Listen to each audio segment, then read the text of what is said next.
It's unprocessed rice with stone and other impurities. Drop them into feeding hole. Rice is delivered to distillation machine by elevator. Machine can run steadily, which can be pulled by this corn.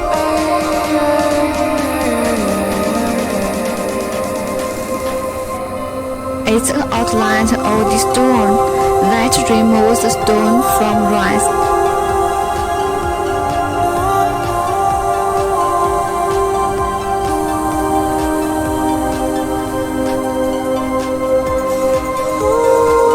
The rice has been removed shell and goes to polishing pots.